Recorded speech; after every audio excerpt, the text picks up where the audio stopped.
Hello, everyone. I would like to congratulate you first for being consistent and going through all the videos. This is the 16th video in the list, and here we are going to talk about how to think like an examiner when you write an essay. It's very important to think like an examiner because if you think like an examiner, you would be able to take care of those points on which you gain marks. So let's look at how an examiner thinks and gives marks to you when he reads your essay. See, for you, it might be a test. For you, it might be a way to fulfill your dream to work or study abroad.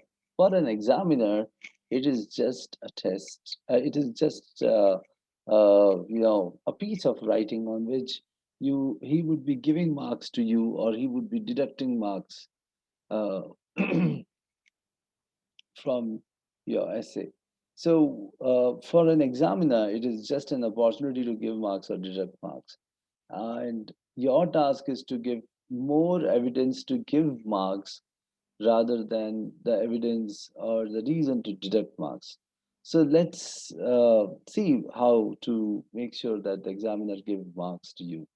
See, for every essay that you write, there would be two examiners who would be checking your writing and who would be giving marks to you.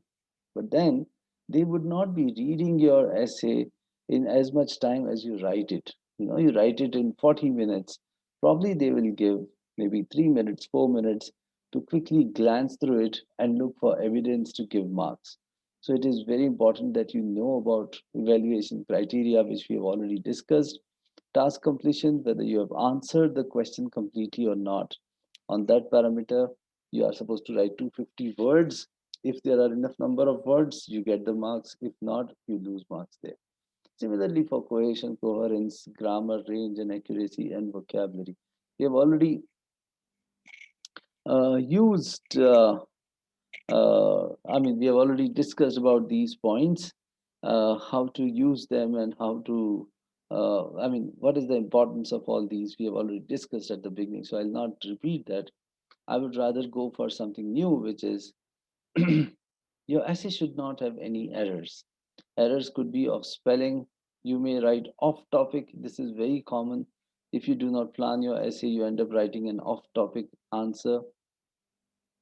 Your paragraph structure should be very seamless and intuitive. When somebody reads it, it should be very easy for him to attention. The criteria of evaluation says that you should structure your writing in such a manner that the reader uh, understands it without paying attention.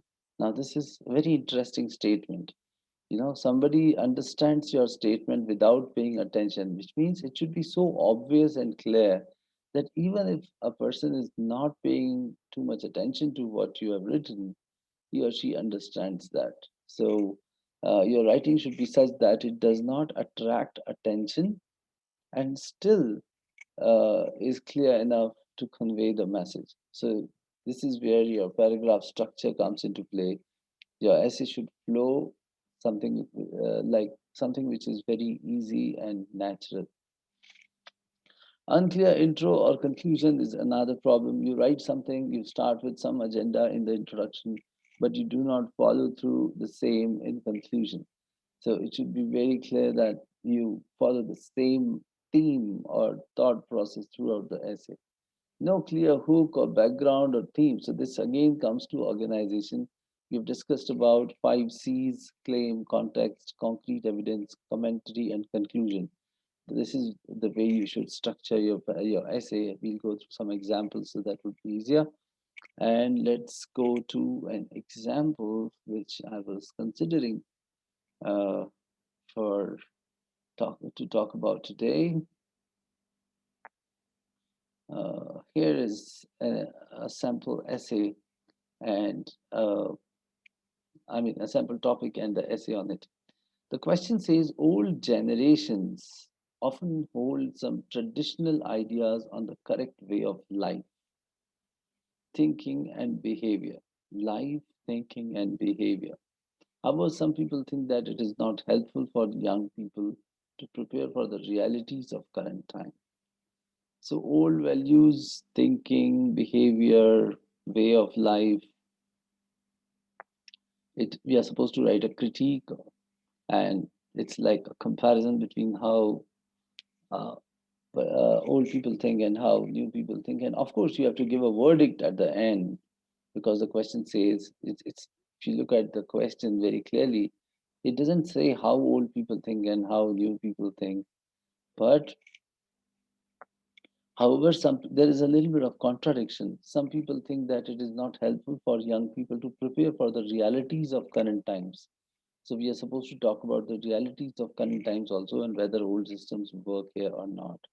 So you have got every right to either discuss both views, that old systems are relevant and old systems are not relevant, or you can simply go ahead with one-sided view where you just support one side of the argument, that a youngster should adopt new systems or should follow the old systems.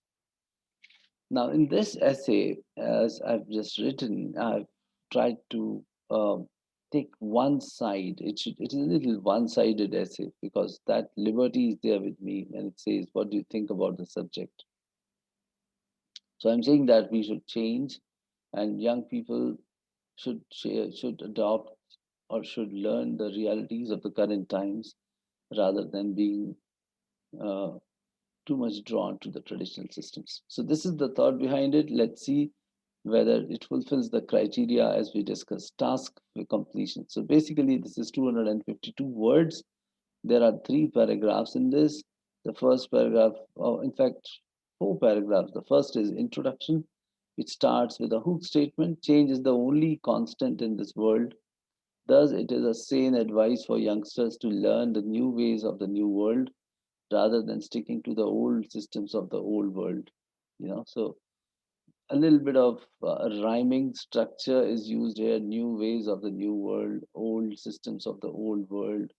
So these parallel structure makes it easy for the reader to understand. It acts like a hook, the way it rhymes.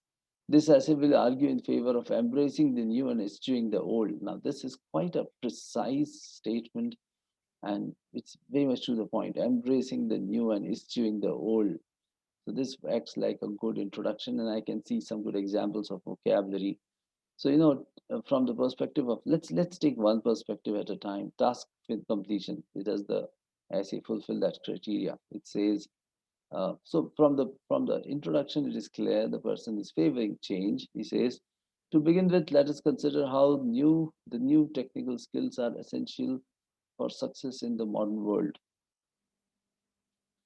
I will remove this new the here, because new technical skills is also enough.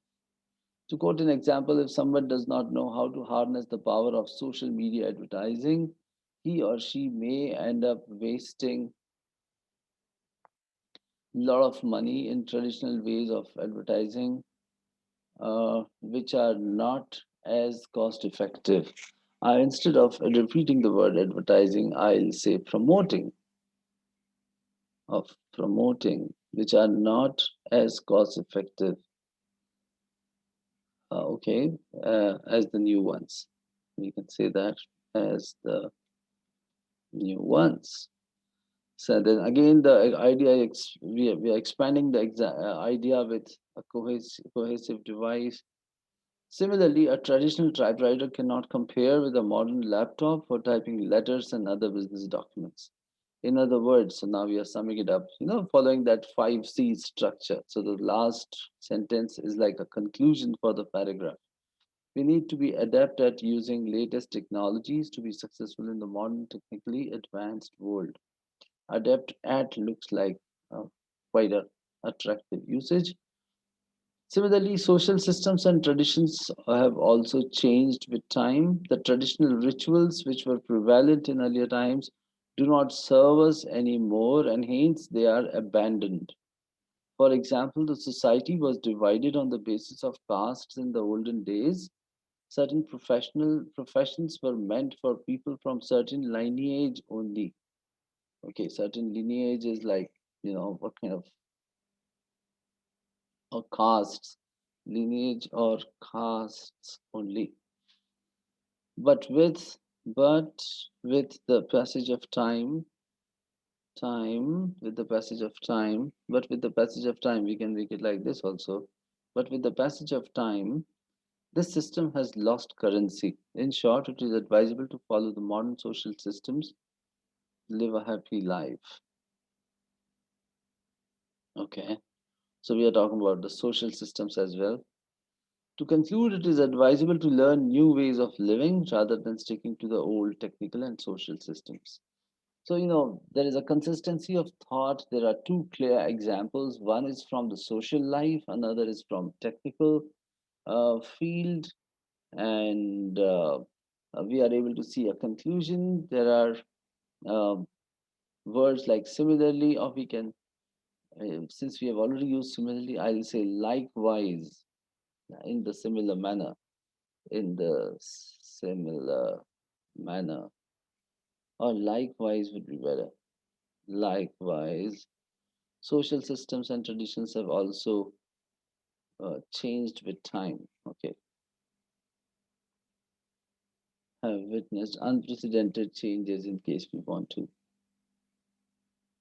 say that. Okay, fine. So, from the perspective of being a cohesive essay, using good vocabulary, answering the question, following a structure where every paragraph talks about one particular aspect of the question, this essay sounds to be very good, seems to be good. And it would definitely score a 7.5 or 8 or above because there aren't any errors. There are no opportunities for the examiner to deduct marks. you know to a certain extent it might be the case that he says, this is very, very personal perception where a person might say that, well, I'm not able to relate with the examples, which is, I mean, to a great extent your responsibility to give examples which are relatable. But then you're not really gonna you cannot really do too much about it, and you should not really think too much about it. You should do things which are in your direct control, like no spelling errors, no inappropriate usage of English verbiage and vocabulary, clear structure, a clear introduction, a clear conclusion, and maybe two or three body paragraphs which sum up your agenda and theme very clearly. So from those perspectives, from those parameters, on those parameters, this essay stands to score good bands, 7.5 or 8. Uh, there aren't any opportunities to deduct marks.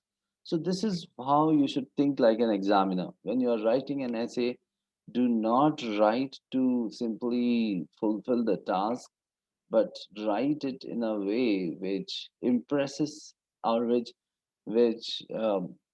gives evidence to the examiner to give marks to you. So it should have enough points on which an examiner should be able to give marks to you. So yeah, this is very, very important that you think like an examiner while writing an essay. All the very best to you. Thank you.